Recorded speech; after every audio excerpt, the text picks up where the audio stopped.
Dr. Zara Veltai pressed her long fingers against the cold metal wall of the research ship. The blue lights on the control panel blinked in the dark room.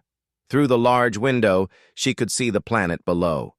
Kepler 442c looked peaceful from space. Green forests covered most of the land. Rivers cut through the trees like silver lines. But Zara knew better. That planet was a death world. "The scan results are ready, Doctor," said Lieutenant Ben Rogers from behind her. The human was young with short brown hair and dark eyes. His uniform was clean and pressed. Zara turned to look at him. She still felt strange working with humans. Most of her people thought humans were too simple to do real science work. Zara walked to the main screen. Data filled the display. Temperature readings, air quality reports, and life form scans covered every inch. She studied the numbers with care. Everything looked normal for a forest world. But one reading made her skin crawl. The shadow stalker population was higher than ever recorded. "How many did the sensors find?" asked Dr. Keth Ranos. The tall gray alien stood near the data console. His forearms moved quickly over the controls. Keth was from a very old race. His people had been traveling space for thousands of years, before humans even discovered fire. 215 confirmed sightings in Sector 7 alone, Zara said. Her voice was quiet. "That is 3 times more than our last visit." Commander Jake Morrison entered the room. The human was older than Rogers. His face had lines around his eyes. His black hair was turning gray at the sides. He wore a different uniform than Rogers. This one had more marks and badges. Morrison was the military advisor for their mission. Most of the team did not want him there. "Problems with the wildlife?" Morrison asked. He looked at the screen data. "These are not simple animals," Keth said. His voice was cold. "Shadow stalkers are the most dangerous predators in known space. They have killed exploration teams from every major race." Morrison nodded. "I read the files. 12 feet tall, claws that can cut through steel, can change color to hide, smart enough to use tools and plan attacks." "You forgot the most important part," Zara said. "They have never lost a fight. Not once. Every creature that faces a shadow stalker dies." The human looked at the planet again. "Sounds like quite a challenge." Zara felt cold. Most beings would be afraid after hearing about shadow stalkers. But Morrison seemed almost interested. She wondered if humans were too stupid to feel fear. "We leave for the surface in 1 hour," Morrison said. "The shuttle is ready. We will collect samples from the old research station and return before dark." Dr. Yenna Thoss spoke up from her workstation. The small purple alien had been quiet all morning. "Commander, the last team that went to that station never came back. We found pieces of their equipment scattered across 5 square miles. That team was not prepared," Morrison said. "We have better gear now, plus we will not stay long." Zara watched the human's face. She could not read his expressions well. Humans were still new to the galactic community. Their emotions were hard to understand, but something about Morrison's calm manner bothered her. An hour later, the team stood in the shuttle bay. Morrison carried a large pack full of weapons. Rogers had the scientific equipment. Keth brought the medical supplies. Yenna carried the communication gear. Zara had her research tools and sample containers. "Remember the rules," Morrison said as they boarded the small ship. "Stay together. No one goes anywhere alone. If we see a shadow stalker, we retreat immediately. Our job is to collect data, not fight monsters." The shuttle dropped through the planet's atmosphere. Zara looked out the side window. The forest below was thick and dark. Tall trees blocked most of the sunlight. She could see clearings here and there. In some spots, the trees were broken and torn. Those were the hunting grounds of the shadow stalkers. "Landing site is 2 miles from the research station," Rogers said from the pilot seat. "Sensors show no large life forms in the immediate area." "The sensors are not perfect," Keth warned. Shadow stalkers can fool most detection equipment. Morrison checked his weapon. It was a pulse rifle, the same kind used by Galactic Marines. How do they hide from sensors? No one knows, Zara said. Some think they have natural shielding. Others believe they can control their body temperature. The truth is, we know very little about them. The shuttle touched down in a small clearing. Through the front window, Zara could see the research station in the distance. It was a large white building surrounded by a metal fence. Part of the roof was missing. Claw marks covered the walls. "Home, sweet home," Morrison said. He shouldered his pack and walked to the shuttle door. "Wait," Yenna said. "Should we not scan the area first?" Morrison was already opening the door. "The longer we sit here, the more likely we are to attract attention. We move fast and quiet." The team stepped out into the alien forest. The air was thick and warm. Strange bird calls echoed through the trees. Zara could smell flowers and rotting leaves. But under those normal forest smells was something else. Something that made her nervous. Morrison took the lead. He moved through the trees like he had done this many times before. Rogers followed close behind. The other team members stayed in the middle. Zara brought up the rear, watching for danger. They had walked for 10 minutes when Rogers stopped. "Commander, I am picking up movement about 50 meters to our left." Morrison held up his hand. Everyone froze. The forest was quiet now. Even the birds had stopped singing. Zara felt her heart beating faster. "Size estimate?" Morrison whispered. Rogers checked his scanner. "Large, very large, and it is moving toward us." Through the trees, Zara saw a shadow shift. It was too big to be a normal animal, too quiet for something that size. She knew what it was before she saw it clearly. The shadow stalker stepped into view between two large trees. It stood on its back legs like a giant person. Its skin was dark green, almost black. Long arms hung at its sides. Each hand had claws as long as knives. Its head was narrow with bright yellow eyes. When it opened its mouth, Zara could see rows of sharp teeth. The creature looked right at Morrison. It tilted its head like it was studying him. Its eyes showed intelligence. This was not just a wild animal. This was a thinking predator. "Nobody move," Morrison said quietly. "Do not run. Do not make loud noises." The shadow stalker took a step forward.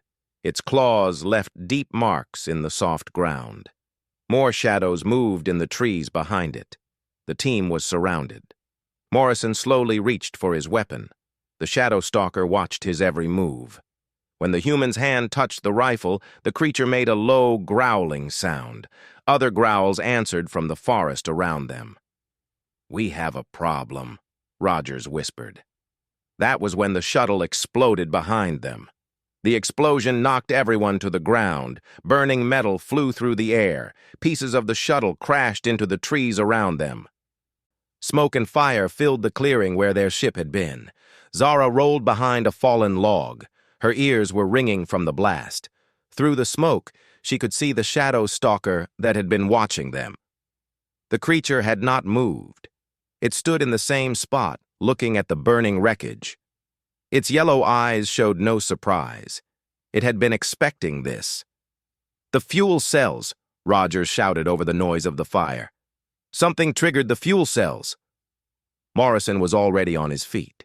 He had his rifle ready and was scanning the trees. "It was a trap. They drove us away from the shuttle, then destroyed it." Keth crawled over to where Zara was hiding. Green blood ran down his gray face from a cut on his forehead. "Impossible. Animals cannot plan attacks like that." "These are not animals," Morrison said. He was watching the shadow stalker. The creature was watching him back. "They are hunters, smart ones." More shapes moved through the forest. Zara counted at least 6 shadow stalkers circling their position. Maybe more. They moved like ghosts between the trees. Sometimes she could see them clearly. Other times they seemed to fade into the shadows. Yenna was crying.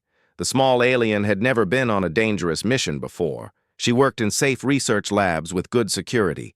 This was her first time on a death world. "We are all going to die here."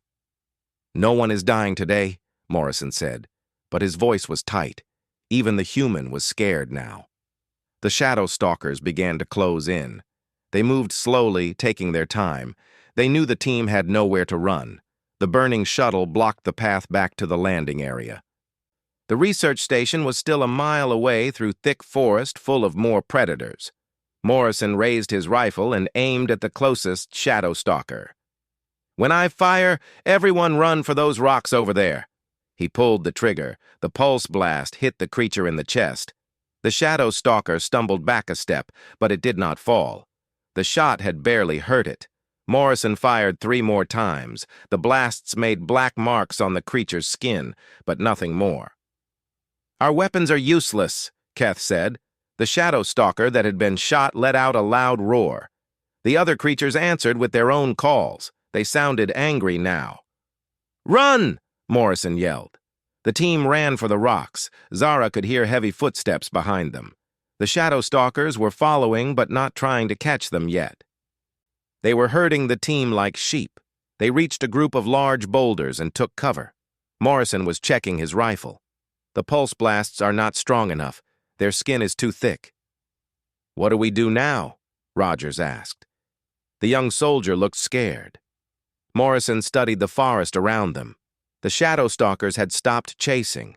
They were standing at the edge of the clearing, watching, waiting. "They are playing with us," Zara said. "Like cats with mice." "Maybe," Morrison said. "Or maybe they are learning about us." Night was coming. The sun was getting lower in the sky. In a few hours, it would be completely dark. Zara knew that shadow stalkers hunted better at night. They would not survive until morning. Morrison opened his pack and began taking out equipment. He had rope, small explosives, metal tools, and other gear. "We need to make it to the research station. The building might have working defenses." "The station is too far," Keth said. "We will never make it through the forest with those creatures following us." "Then we make them stop following us," Morrison said. The human was studying the shadow stalkers like they were studying him. Zara watched Morrison's face. She had seen that look before. It was the same way she looked at specimens in her lab. Cold. Calculating. "You have a plan," she said. "Maybe. These creatures are smart, but they follow patterns. All predators do. We just need to figure out what their pattern is." Morrison pulled out a small device and pointed it at the nearest shadow stalker. Numbers appeared on the tiny screen. He was measuring something. "What are you doing?" Rogers asked. "Gathering data. Height, weight, muscle density, how fast they move, how they position themselves for an attack." Morrison moved the device to scan another creature. "Every hunter has weak spots. Even these things." Zara was surprised. She had not expected a human soldier to think like a scientist. But Morrison was treating this like a research problem. One of the shadow stalkers began walking toward their hiding spot. It moved differently than the others. Its steps were more careful. Its head was held higher. "That one is the leader," Morrison said without looking up from his device. "How do you know?" "Body language. The others look to it before they move. It makes the decisions." The leader shadow stalker stopped about 20 feet away. It stared right at Morrison. Its yellow eyes were bright with intelligence. It made a series of low sounds. The other creatures responded with similar calls. "They are talking about us," Yenna whispered. Morrison put away his scanner and picked up his rifle again, but instead of pointing it at the creatures, he held it across his chest. "I think they are trying to communicate." The leader made more sounds. It pointed one long finger at Morrison, then at itself. Then it gestured toward the forest. "It wants you to follow it," Zara said. "That would be suicide," Keth argued, but Morrison was nodding slowly. "It is making an offer. Single combat. Just me and their leader." "You cannot be serious," Rogers said. The leader Shadow Stalker made the same gesture again. This time it took several steps back, giving Morrison space to move. "If I win, maybe the others let you go," Morrison said. "If I lose, at least the rest of you might have a chance to escape while they are distracted." Zara grabbed Morrison's arm. "You will not win. No one has ever defeated a Shadow Stalker in single combat." Morrison looked at her. His eyes were calm but hard. "Then I guess I will be the first." He stood up from behind the rocks. The leader Shadow Stalker made an approving sound. The other creatures moved back, forming a wide circle. They were making space for a fight. "This is madness," Keth said. But Zara was watching Morrison's face again. The human did not look afraid. He looked focused, like a predator that had found prey. Morrison walked into the center of the circle. The leader Shadow Stalker was waiting for him. Up close, the creature was even more frightening. It was twice as tall as Morrison and 3 times as heavy. Its claws were longer than his hands. The two hunters faced each other in the growing darkness. Around them, the other Shadow Stalkers watched in silence. Then the fight began.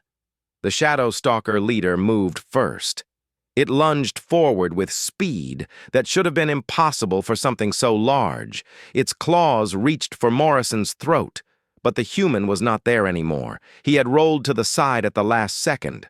The creature's claws hit empty air. Morrison came up behind a fallen tree and raised his rifle. The pulse blast hit the Shadow Stalker in the shoulder. Again, it did little damage. But Morrison was not trying to hurt the creature. He was testing it. The leader turned and charged again. This time, Morrison ran directly toward it. At the last moment, he dropped and slid between the creature's legs. As he passed underneath, he fired 3 shots into its belly. The Shadow Stalker roared in pain and anger. It spun around, swinging its massive arms. Morrison rolled away just as the claws raked the ground where he had been. Zara watched from behind the rocks. She could not understand what Morrison was doing. He was not trying to kill the creature. He was studying it, learning how it moved and fought. "The human is insane," Keth whispered. "He is treating this like a training exercise."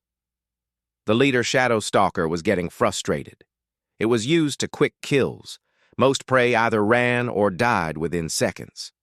But Morrison kept moving. He stayed just out of reach, always dodging, always watching. Morrison fired more shots, but never at the creature's vital areas. He aimed for legs, arms, shoulders, places that would hurt, but not kill. Each shot taught him something about his opponent. The creature began to change its tactics. Instead of charging wildly, it started to circle Morrison. It was learning, too. "They are both studying each other," Zara said with amazement. Morrison stopped running. He stood in the center of the circle, breathing hard. The Shadow Stalker circled him like a shark around wounded prey. But Morrison was not wounded. He was thinking. The creature made another attack. This time it feinted left, then struck right. It was using deception now. Its claws missed Morrison by inches. Morrison fired once more, hitting the creature in the leg. The Shadow Stalker stumbled but kept fighting. Now Morrison did something that shocked everyone watching. He threw away his rifle. "What is he doing?" Rogers gasped. Morrison pulled a long knife from his belt. It looked tiny compared to the Shadow Stalker's claws. The creature seemed confused by this action. Its prey was making itself weaker. But Zara saw something else. Morrison's whole body language had changed. Before he had been defensive, now he looked like an attacker, like a predator. The Shadow Stalker charged one more time. Morrison did not dodge. He stepped forward to meet the attack. At the last second, he ducked under the creature's swing and drove his knife deep into its side. The leader let out a scream of pain and rage. It tried to grab Morrison, but the human was already moving. He pulled out the knife and struck again, higher this time. The Shadow Stalker was bleeding now. Real damage. It backed away, looking at Morrison with new respect. And something else. Fear. The other shadow stalkers around the circle began making worried sounds. Their leader was losing, but the fight was not over. The wounded creature became more dangerous. It attacked with desperate fury, claws flashing in the dim light. Morrison had to use every trick he knew to stay alive. He used the terrain to his advantage, ducking behind rocks and trees. He turned the creature's size against it, making it crash into obstacles. Slowly, steadily, he was wearing down his opponent. Zara realized she was watching something that had never happened before in galactic history. A human was defeating a shadow stalker in single combat. The leader was bleeding from a dozen wounds now. It was moving slower, breathing harder. Morrison had more cuts too, but he was still fast and sharp. The end came suddenly. The shadow stalker made one final desperate attack. Morrison waited until the last possible moment, then stepped aside and drove his knife up under the creature's arm. The blade found something vital. The leader shadow stalker staggered. It looked down at the knife in its chest with surprise. Then it looked at Morrison with what could only be respect. The creature fell to its knees, then onto its side. It was still breathing, but barely. Morrison walked over to his fallen opponent. He knelt down beside the dying creature. The shadow stalker's yellow eyes focused on him. "You fought well," Morrison said quietly. The creature made a soft sound, almost like agreement. Then its eyes closed for the last time. Morrison stood up and looked around the circle. The other shadow stalkers were staring at him. None of them moved to attack. They seemed confused. Their perfect leader was dead. A human had done something impossible. Morrison picked up his rifle and walked back toward the rocks where his team was hiding. The shadow stalkers moved aside to let him pass. They watched him go, but made no move to follow. "Is it over?" Yenna asked when Morrison reached them. "For now," Morrison said. He was bleeding from several cuts, but his eyes were alert. "They need time to choose a new leader. We should move while they are distracted." Keth stared at the dead shadow stalker. "How did you do that? How did you kill something that has never been killed?" Morrison checked his weapons and started packing his gear. "Simple. I remembered that everything dies if you hurt it in the right place." "But the reports said they were unbeatable," Rogers protested. "The reports were written by people who tried to fight them like civilized beings," Morrison said, "with rules and honor and fair play. Shadow stalkers do not understand those concepts." Zara was studying Morrison with new eyes. "You fought like them, like a predator." "No," Morrison said. "I fought like a human." He shouldered his pack and started walking toward the research station. "We should move. Night is coming, and there are more of these things in the forest. The next group might not be as reasonable." The team followed Morrison through the dark trees. Behind them, the shadow stalkers were still standing around their dead leader. They made no move to pursue. Zara walked close to Morrison. She had many questions, but one was most important. "What happens when we meet more of them?" Morrison glanced back at the circle of confused predators. "We will see. Word travels fast in the animal kingdom. By morning, every shadow stalker on this planet will know that one of their kind died today. Some might be afraid, others might be angry." "Which would be worse?" Morrison smiled grimly. "For them? Both." They reached the research station just as the last light faded from the sky. The building was larger than it had looked from a distance. White walls rose 3 stories high, covered in deep scratch marks. Some of the marks were old and weathered. Others looked fresh. Morrison studied the damage while the others set up camp inside. Multiple attacks over several years, different claw patterns. At least 4 different shadow stalker packs have been here. The main doors had been torn apart long ago. Morrison rigged up a barrier using broken furniture and metal sheets. It would not stop a determined shadow stalker, but it might slow one down. "The power is still working," Rogers called from inside.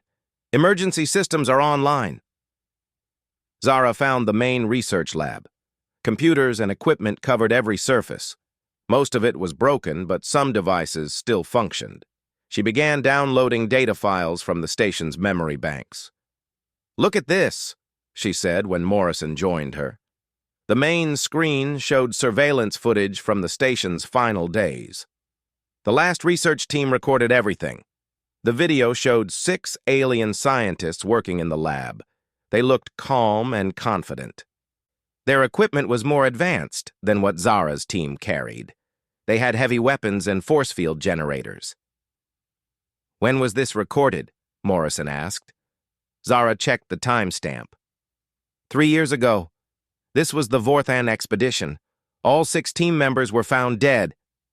Morrison watched as the scientists went about their work. They took samples, ran tests, and made detailed notes. Everything looked normal. Then the attacks began. The first strike came at night. Shadow stalkers appeared from nowhere, moving too fast for the cameras to track clearly. The force fields activated, creating a protective barrier around the building. For 2 days, the scientists held off the attacks. Their weapons were powerful enough to hurt the shadow stalkers. Their defenses kept the creatures outside. But on the 3rd night, something changed. "They learned," Morrison said, watching the footage. "The shadow stalkers stopped making direct attacks. Instead, they began testing the defenses. They would strike at one point, then retreat when the scientists responded. Then they would attack somewhere else. They were gathering intelligence," Zara realized, "learning the weaknesses of the defense system." The final attack was coordinated and brutal. The shadow stalkers hit multiple points at once, overloading the force fields. They broke through the barriers and swarmed into the building. The footage ended there. Morrison rewound the video and watched the final battle again. 6 creatures. They worked together like a military unit. That level of cooperation takes intelligence and planning. A new sound echoed through the station. Long, mournful calls from the forest outside. They were answered by similar calls from different directions. "They are talking about us," Yenna said fearfully. "Sharing information." Morrison went to a window and looked out into the darkness. Yellow eyes gleamed between the trees. Dozens of them. "The word has spread. Every shadow stalker in the area knows we are here." "How many do you think?" Keth asked. "Hard to say. At least 20. Maybe more." Rogers checked his weapon. "We cannot fight that many. Our only chance is to call for rescue and hold out until help arrives." Morrison shook his head. "The communication array was destroyed with the shuttle. No one knows where we are." Zara pulled up more files from the station's computers. "There might be another way. The research team had an emergency beacon. If it still works, we could signal for help." "Where is it?" "Sub-basement level. But the power conduits were damaged in the attack. Someone would have to go down there and repair the system manually." Morrison looked at the station blueprints on the screen. The sub-basement was deep underground, reached by a single narrow stairway. It would be a death trap if shadow stalkers got inside. "I will go," he said. "That is suicide," Keth protested. "If the creatures break in while you are down there, you will be trapped." Morrison gathered his tools and weapons. "Then you better make sure they do not break in." He handed Rogers an explosive device. "If things go bad, use this to collapse the main entrance. It will bury me down there, but it might give you time to escape." The calls from outside were getting closer. More shadow stalkers were arriving every few minutes. They were gathering for a coordinated assault. Morrison headed for the basement stairs. "Give me 1 hour. If I am not back by then, blow the entrance and run." He disappeared into the darkness below. Zara watched him go, wondering if she would ever see the human again. Above ground, the shadow stalkers began their attack. It started with probing strikes, just like in the old footage. Individual creatures would dash from the tree line and test the barriers Morrison had built. The team fired at them, but the Shadow Stalkers were too fast, and the range was too long for accurate shots. Then the creatures changed tactics. They began throwing rocks and chunks of metal at the windows. The impacts cracked the glass but did not break through. "They are testing our defenses," Rogers said. "Just like before."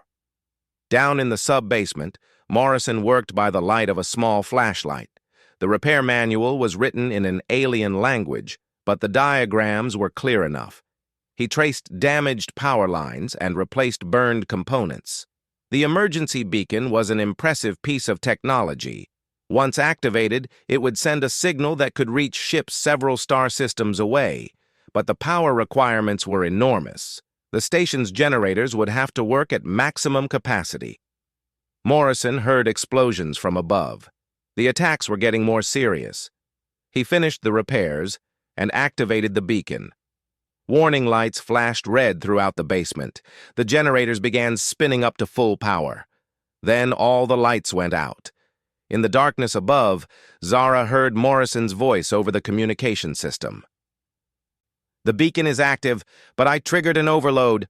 Main power is down." The team was plunged into complete darkness.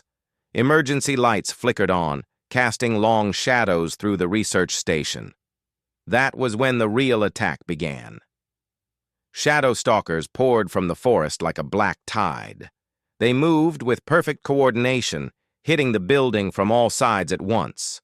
The barriers Morrison had built slowed them down for seconds, not minutes.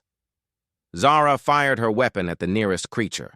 The pulse blast lit up the darkness for a moment, revealing more Shadow Stalkers than she could count.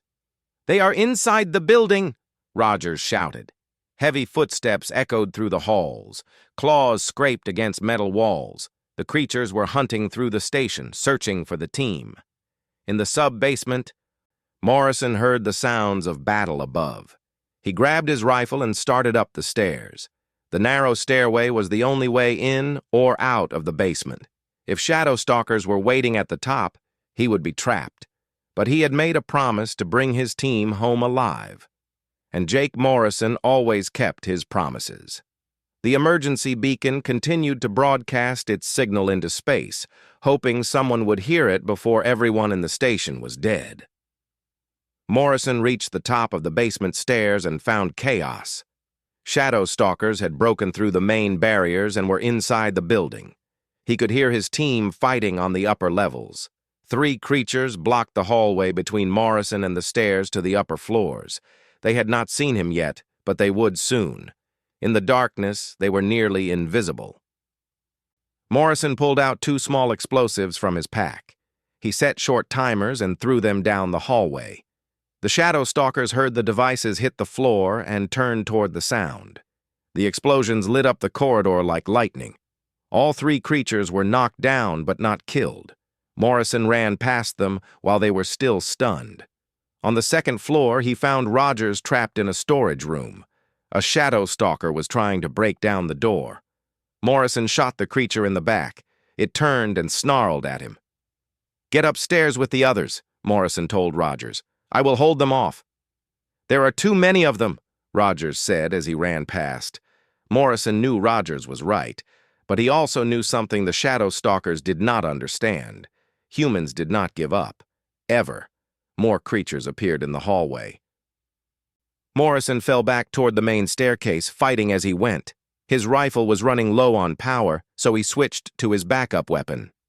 On the 3rd floor, he found the rest of his team barricaded in the main lab. Zara was wounded, but still functional. Keth had lost one of his 4 arms to Shadow Stalker claws. Yenna was unconscious, but breathing.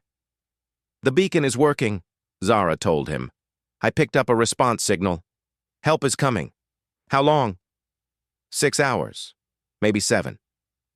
Morrison looked around the lab. The windows were cracked.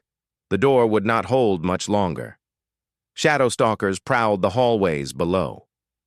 "We will never last that long," Rogers said. Morrison studied the room. The lab had several pieces of heavy equipment, chemical storage tanks, high-energy research devices. All of it could be turned into weapons if used correctly. Maybe we do not have to last, Morrison said. Maybe we take the fight to them. He began pulling equipment from the shelves, chemical containers filled with volatile compounds, energy cells from the research devices, components for improvised explosives. "What are you doing?" Keth asked. "Evening the odds." Morrison worked quickly, combining chemicals and electronics in ways that would have horrified any safety inspector. When he was finished, he had created a dozen small bombs. "These will level half the building," he warned. "But they will also kill every shadow stalker inside." Zara stared at the improvised explosives. "You want to bring down the station on top of us?" "The basement is reinforced. If we can get down there before the charges go off, we might survive." It was a desperate plan, but desperate was better than dead. Morrison set timers on the bombs and placed them throughout the lab. "We have 3 minutes to reach the basement." They ran for the stairs as the first explosive detonated above them. The building shook like an earthquake. Shadow stalkers roared in pain and confusion as sections of the upper floors collapsed. More bombs exploded as the team raced down the stairway. The station was coming apart around them, but Morrison had calculated the timing carefully. The basement entrance was still clear. They reached the reinforced sub-basement just as the final explosives went off. The entire upper structure of the research station crashed down in a thunder of breaking concrete and twisted metal. Dust filled the air. Emergency lights flickered and died. Then silence. "Are we alive?" Yenna asked in a weak voice. Morrison checked his scanner. "No life signs above us. We got them all." They were trapped in the basement, but they were alive. Above them, tons of debris blocked any escape route, but the emergency beacon was still broadcasting. "Now we wait," Morrison said. 6 hours later, the rescue ship arrived. It took another 4 hours to dig through the wreckage and reach the survivors. When the rescue team finally broke through, they found something unprecedented. 5 survivors sitting calmly in a reinforced basement. Around them, the remains of 23 dead shadow stalkers buried under the collapsed research station, and 1 human who had somehow managed to kill the most feared predators in known space. The rescue team leader, Captain Dana Walsh, stared at Morrison with amazement. "How did you do it?" Morrison was bandaging a cut on his arm. He looked tired but satisfied. "I remembered something the shadow stalkers forgot." "What is that?" "Humans are apex predators too. We just use better tools." During the flight back to the orbiting ship, Zara wrote her mission report. Her hands shook as she typed the words that would change how the galaxy viewed humanity. Subject: Human combat effectiveness against shadow stalkers. Conclusion: Previous assessments of human military capability were severely flawed. While humans lack the advanced technology of older species, they possess tactical intelligence and adaptability that exceeds all known parameters. Recommendation: Immediate reassessment of human threat level. Current classification as minor spacefaring species is dangerously inaccurate. Additional note: Commander Morrison eliminated 23 shadow stalkers using improvised weapons and environmental tactics. This represents the largest number of shadow stalker kills ever recorded by a single individual of any species. Zara paused in her typing and looked across the passenger compartment at Morrison. The human was sleeping peacefully, as if killing legendary monsters was just another day at the office. She thought about the moment when Morrison had stood over the body of the shadow stalker leader. The way the other creatures had looked at him with something like respect, even fear. The galaxy had spent thousands of years fearing the shadow stalkers. But now Zara realized they had been looking in the wrong direction for the most dangerous predator in known space. Humans did not just refuse to be prey. They turned everything around them into a weapon. They adapted to any situation. They never stopped fighting, no matter how impossible the odds. Most frightening of all, They seemed to enjoy it. Zara finished her report and submitted it to the Galactic database. Within days, it would be read by military leaders and scientists across hundreds of worlds. The message was clear. Humanity had arrived on the galactic stage, and they were nothing like anyone had expected. Morrison woke up as their ship docked with the main vessel. He stretched and looked out the window at the stars. "Ready to go home?" Zara asked. Morrison smiled. It was not a comforting expression. "Home sounds good. But first I think I need to update some training manuals." Zara felt a chill run down her spine. She realized that what Morrison had done on Kepler 442c was not some desperate last stand. It was just a demonstration, a preview of what humans could do when they really tried. She watched Morrison gather his gear and walk toward the exit. The human moved like a predator that had tasted blood and found it to his liking. The galaxy would never be the same.